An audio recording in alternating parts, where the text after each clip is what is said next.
Hola Altubers, hoy vamos a hablar de cómics, que es algo que no hacemos demasiado, pero los buenos aficionados están esperando, supongo, a que dictemos sentencias sobre algunas cosas nuevas. Y es que ha habido cambios profundos en la distribución de algunos cómics estadounidenses, como son los de DC. Algunas explicaciones para neófitos. DC es una de las dos grandes compañías estadounidenses de cómics de superhéroes. Luego hay cientos de editoriales más pequeñas que DC y Marvel, que son las dos marcas grandes. Marvel, entre nosotros, ha estado siempre razonablemente distribuida, de ahí que sus personajes, que serían Spider-Man, X-Men, los Cuatro Fantásticos, Hulk, Iron Man, el Capitán América, etcétera, etcétera, siempre han estado al alcance de los aficionados españoles. Otra cosa ha sido DC, que ha tenido una distribución no siempre perfecta, cayendo en manos de algunos editores no precisamente profesionales. En cualquier caso, lo cierto es que ahora parece que han entrado en una etapa de consolidación. De hecho, la misma editora que publica Marvel publica ahora DC, que no sé si esto es hacerse la competencia a sí misma, pero en cualquier caso, bueno, pues parece que va a haber mayor profesionalidad en la edición de estos cómics. Por si acaso, DC es la editorial que publica Superman, Batman, Wonder Woman, Aquaman, Flash, Green Lantern, Green Arrow y todos esos otros personajes superheroicos. Y basta ya de información para damis, vamos simplemente con las opiniones que nos merecen las primeras ediciones de DC publicada en castellano por Panini Comics.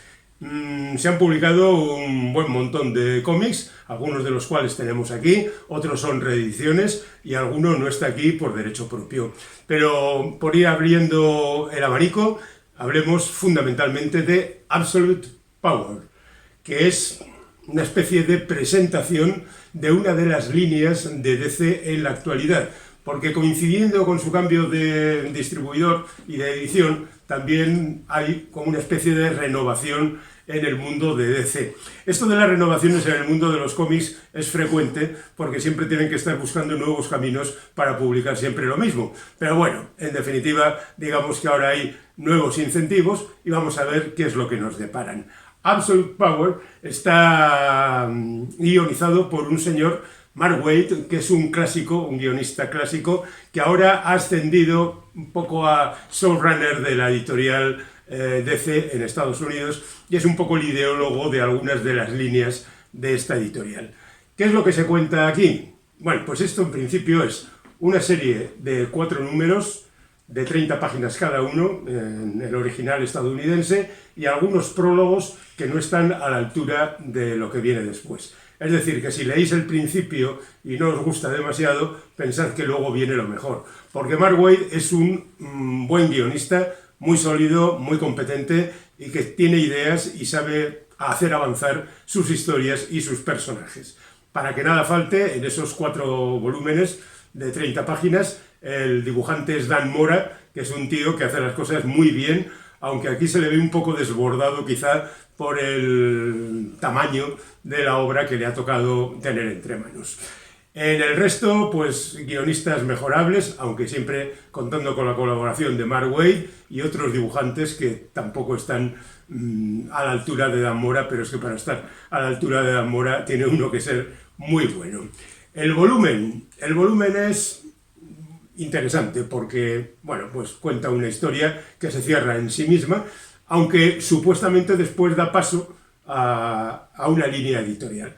La historia es muy sencilla. Amanda Waller, que es una señora que anda todos los días creando algún tipo de conspiración para acabar con los superhéroes, por ejemplo, y que no hace más que formar agencias del gobierno con esa intención, decide acabar con los superhéroes definitivamente, se alía con algunos superhéroes, valga la contradicción, y de paso le quita los poderes a algunos superhéroes de los que quiere prescindir. El por qué no lo hace con todos o por qué tiene que recurrir a superhéroes para acabar con los superhéroes, pues son las cosas que tienen los cómics, que a veces no tienen por qué seguir la lógica. El problema que tiene DC, así un poco en general, es que generalmente esta es una editorial que se dedica más a los puñetazos y a las explosiones que a dotar de contexto ya la caracterización de los personajes, que son un poco más prototípicos que los de la Marvel. Bueno, hablar de cantidades en estos territorios es un poco peligroso, pero digamos que aquí siempre hay mucha más caña que los tebeos de la Marvel. Y prácticamente estos 4 números son 4 números de batallas, superhéroes contra superhéroes. Para lo cual, para darle una cierta variedad, han tenido que recurrir a superhéroes olvidados, superhéroes desconocidos, superhéroes quizá inexistentes, superhéroes de todo tipo. Pero bueno, el guión está más o menos bien trazado y en definitiva, digamos que la cosa quizá merece la pena. Tenemos aquí, atención, el carné de la Liga de la Justicia. Viene esto con este volumen, All In, que sería otra línea que nace en este momento dentro de esta editorial. Aquí, ¿qué es lo que pasa? Pues aquí pasa que después de los últimos acontecimientos de la línea anterior, que era el amanecer de DC, la Liga de la Justicia ha decidido que necesita a todos los superhéroes del mundo y ahora es la Liga de la Justicia ilimitada. Hasta cualquiera que compre el TVO puede ser miembro de la Liga de la Justicia.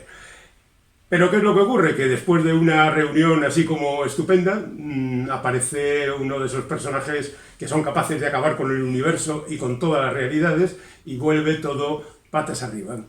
Y en definitiva, lo que crea es un nuevo universo donde se van a desarrollar otras aventuras diferentes a las del universo convencional de DC.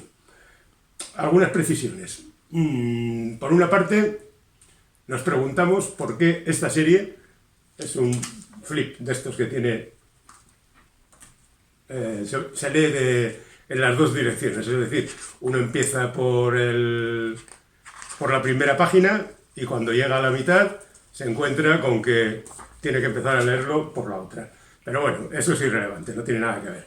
El asunto está en que, por alguna extraña razón, esta serie, que se llama All In, da inicio a lo que después se va a llamar Absolute, es decir, la línea Absolute, que debería estar relacionada con Absolute Power, pero no. Esta es la que da pie a la línea más convencional, los personajes más o menos típicos. ¿Por qué? Pues seguramente porque de repente decidieron que Absolute era algo que quedaba así como más molón y se lo pusieron allí. Este es un TVO que está así como bien dibujado y bien presentado y bueno, pues tiene a gente como Daniel Sampere, que es un tipo que dibuja muy bien, dibujando una de las partes, y la otra está dibujada por un tal Craig que parece que gusta mucho, pero a mí no demasiado. Y bueno, pues el problema está en los guionistas. Como siempre, el problema está en los guionistas.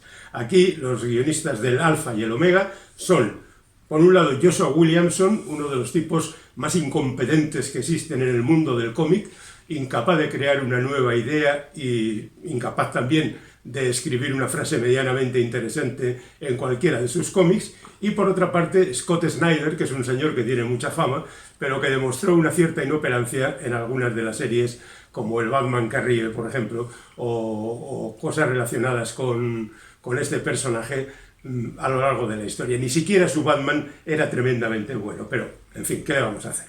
Digamos que de aquí y de esta aparición multitudinaria, cuyo nombre ni siquiera voy a mencionar por aquello de que tiene que quedar un poco de misterio para que nuestros lectores disfruten del suspense, digamos, comienza una nueva serie, una nueva línea que se llama Absolute, de la cual han aparecido hasta el momento 3 colecciones, que son, por supuesto, las que corresponden a la Trinidad fundamental, es decir, Batman, Wonder Woman y Superman. Digamos que este universo es más oscuro, más tétrico, más amenazador, menos complaciente, más angustioso, incluso para los lectores.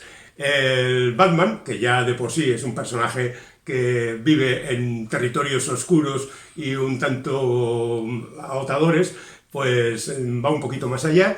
Lo guioniza Scott Snyder, del que acabamos de decir que tampoco es un guionista de nuestra confianza absoluta, y crea un universo que es curioso y que, bueno, no está mal. El dibujante es Nick Dragotta, es un dibujante eficaz, no especialmente brillante, pero bueno, un narrador consistente.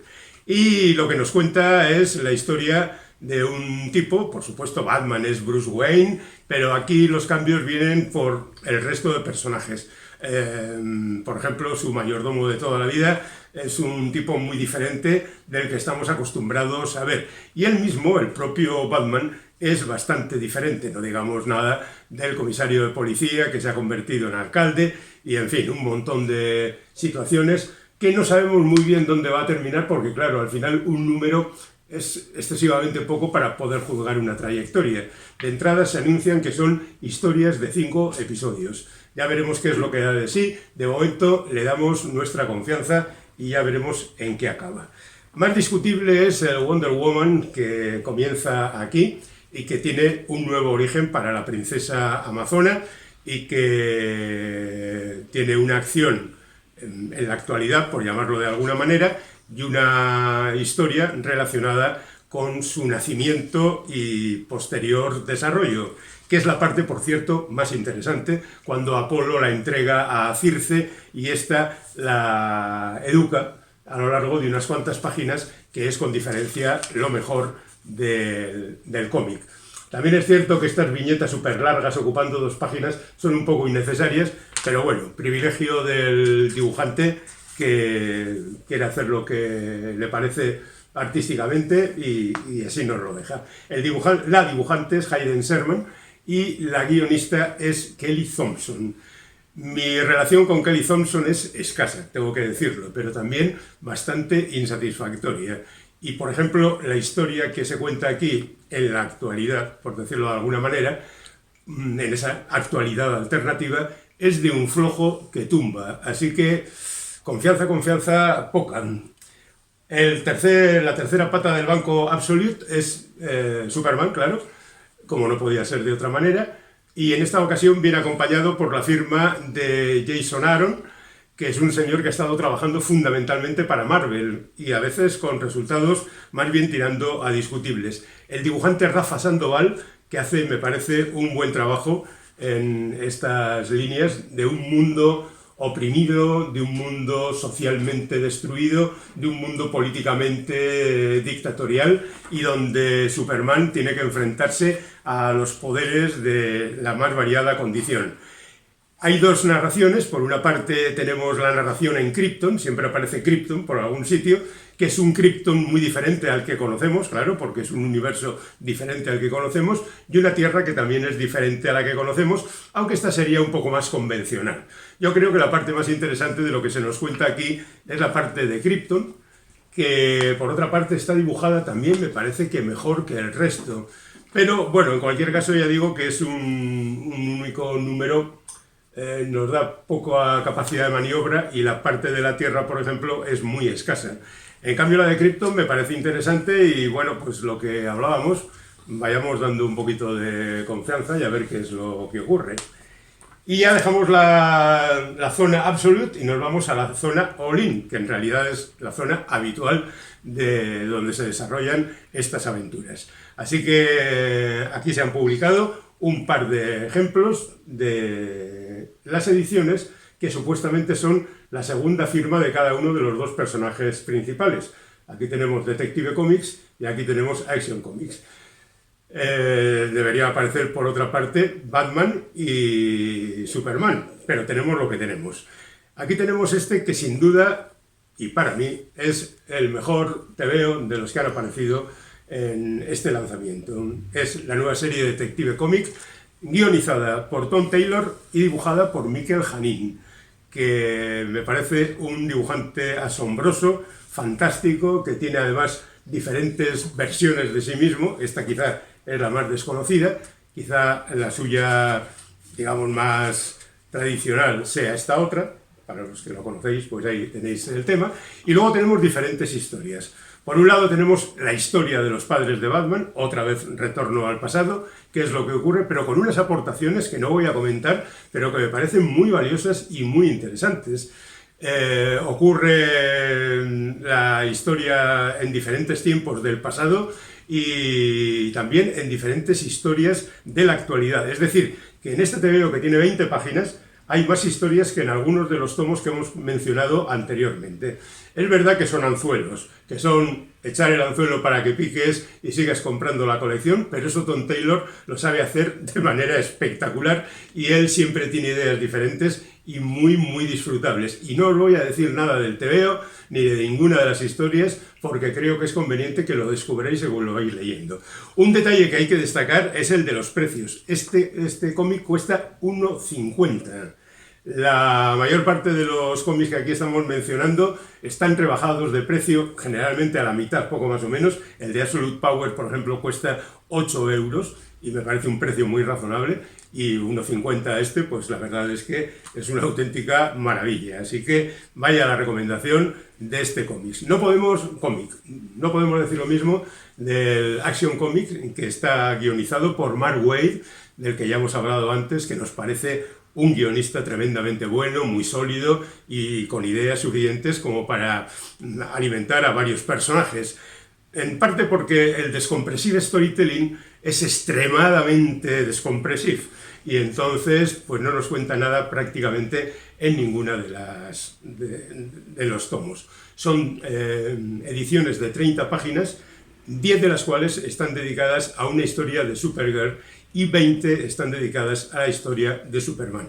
Pero ya digo que se desaprovecha muchísimo la oportunidad de contar una historia a un ritmo convencional. Si comparamos cualquiera de los números americanos que aparecen en este cómic con el de Batman, la verdad es que aquí hay material para 5 cómics de este tipo. Y luego están los dibujos que, bueno, pues son correctos, sin más, a cargo de Clayton Henry, como veis, bastante convencionales, e incluso la segunda parte de la historia pues es todavía un poquito más discutible. Está hecha por Mariko Tamaki y la verdad es que a mí esta es una mujer, una guionista que no me gusta nada y en ella ocurre menos todavía que en los guiones de Mark Waid. Así que como tal, bueno, tendremos que aceptar que de entrada es un pequeño fracaso. Pero bueno, como decíamos antes, el precio son 6 euros. La verdad es que no se hace con este volumen. Otra cosa es luego ya el precio habitual si vamos a seguir comprando esto. Y por seguir con Mark Waid, digamos que aquí tenemos otro ejemplo de su talento, que sería Batman y Robin Año 1, una serie de 12 números en grapa que retoma junto con un cómplice de otras aventuras en Marvel, como es Chris Samney, y bueno, pues la verdad es que esta pareja funciona como un auténtico cañón. ¿Qué es lo que cuenta Batman y Robin Año 1? Pues un retorno a los orígenes, lo que podría ser, como aquí se comenta, el año 3 de Batman y el año 1 de Robin, que es cuando la pareja, el dúo dinámico, se encuentra y empiezan a actuar juntos en contra de los malvados de la época. Es verdad que ya el dibujo de Chris Samney da un estilo vintage al trabajo a los dibujos y nos mete de lleno en una atmósfera pues, de tiempos muy pasados. Y la verdad es que a mí me gusta Samney como dibujante y estoy dispuesto a aceptar que haya gente a la que no le guste. Y en cuanto al guión, pues la verdad es que no hay tantas aportaciones como en el Detective Comics, pero hay un montón de cosas que se abren, historias que se van intuyendo y personajes que, bueno, todos los conocemos, algunos de ellos, y algunos que no tanto, pero que por ahí están. Y yo creo que esta es otra de las series, sobre todo sabiendo que termina en 12 números, que puede ser utilizada estupendamente. Y yo por mi parte, con lo que me he hecho, terminaría, aunque hay más, también hablaré de ello, con este tomo de Superman, que en realidad es una recopilación de trabajos de Javier Rodríguez, porque aquí hay 2 historias de Superman, una de Green Arrow y otra más de Starfire, y todas ellas dibujadas por Javier Rodríguez y guionizadas por diferentes autores. Por ejemplo, la más larga de Superman está guionizada por Christopher Campbell y la de Green Arrow está guionizada por Mariko Tamaki, que, como he dicho antes, no es precisamente mi guionista favorita, y aquí lo vuelve a demostrar una vez más. Pero el dibujo de Javier es tan bueno que la verdad se justifica absolutamente todo lo que podamos decir del libro, que por cierto cuesta 5 euros. Y la verdad es que es tremendamente disfrutable porque el precio lo permite. Ahora hablaré de otra publicación con un dibujo de Javier Rodríguez, impresionante, de bueno, algo verdaderamente maravilloso, guionizado por Mariko Tamaki, y que es un álbum con incluso sobrecubierta de Zatanna. Y ya digo, el dibujo es de los que te dejan pegados. Si vas a la tienda, échale un vistazo porque verdaderamente merece la pena. Pero Mariko Tamaki está en mi lista de nunca te gastes un céntimo en estos guionistas. Y yo he sufrido demasiados guiones de Brian Azzarello por ver los dibujos de Eduardo Risso y ya me he cansado. Y los dibujos de Javier merecen la pena, pero no soporto los guiones de Mariko Tamaki. Así que, y por cierto, es un volumen que no se ha beneficiado de los precios reducidos y está en 26 euros. Lo dejo para que sepáis a qué os enfrentáis, pero insisto, el dibujo de Javier Rodríguez lo justifica, yo diría que absolutamente todo. Pero bueno, lo dejamos ahí. Hablemos ahora de las reediciones. Hay reediciones de El Batman de Chip Zdarsky. Tenéis un vídeo dedicado a esta etapa del personaje, así que no os diré nada más. Tenéis una reedición de Nightwing, que la parte escrita por Tom Taylor y dibujada por Bruno Redondo, y también reedición de Wonder Woman, la de Tom King. Es muy curioso porque las series de Batman y Nightwing se publicaron en grapa originalmente y ahora se publican en tomos de tapa blanda de 6 números cada uno. Curiosamente, la Wonder Woman de Tom King se publicó en un tomo de tapa blanda de 6 números americanos y ahora se publica en grapas de 2 números americanos. En fin, los designios de la edición no conocen límites y ahí está. No lo he comprado obviamente porque es un material que ya tengo y os puedo decir que la Wonder Woman de Tom King es muy aprovechable, que está muy bien, tanto en guión como en dibujo. Daniel Sampere, por cierto, fantástico. Y la etapa de Zdarsky en Batman empieza bien, pero luego se va un poco por el sumidero, como que no acaba de pillarlo. Y por otra parte creo que el Nightwing de Bruno Redondo y de Tom Taylor está un poco sobrevalorado. Quizá porque la narrativa vuelve a ser extremadamente lenta y necesitas muchos números para que pase algo.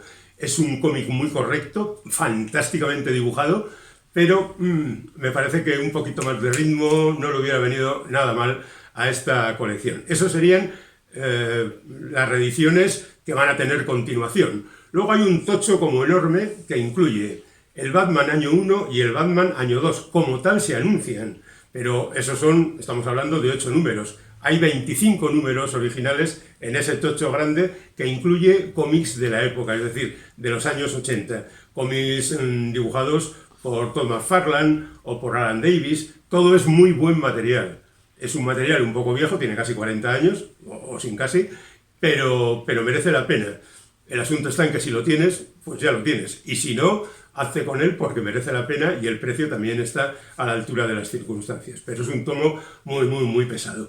Y luego queda para terminar un cómic, una especie de facsímil, que tiene este tamaño aproximadamente, o sea que es el de las viejas ediciones, que recoge la presentación de Ra's al Ghul dentro de las historias de Batman, con guión de Denny O'Neil y con dibujos del mismísimo Neil Adams. Es decir, estamos hablando de un material imprescindible al precio de 15 euros.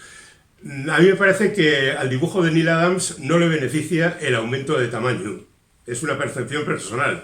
Creo que Neil Adams en su tamaño convencional de comic book está muy bien. Acordaos que este hombre consiguió ser famoso gracias a una tira diaria en el periódico, la de Ben Casey, y conseguir hacer virguerías de dibujos con ese formato ya indica que es un tío muy hábil con los detallitos y con los trabajos minúsculos, por decirlo de alguna manera.